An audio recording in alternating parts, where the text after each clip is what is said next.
This is a very different movie. It's called Halloween Kills, and it has to live up to that title. It's a bigger, badder, nastier, crazier version. 40 years ago, a madman escaped from a mental hospital. The boogeyman is coming for you. This evening, 4 bodies were discovered. The last movie was Laurie's story. This is the town's story.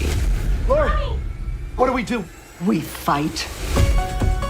David was really clear that he just wanted to explore the after effects of violence and how it affected Haddonfield. It really does talk about this sort of mob mentality. We're gonna hunt him down and we're gonna put an end to this. This idea of fear, is interesting. Fear is a driver.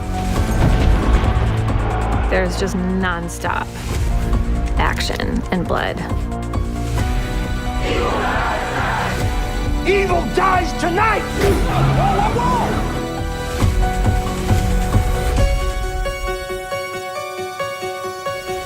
It's really intense.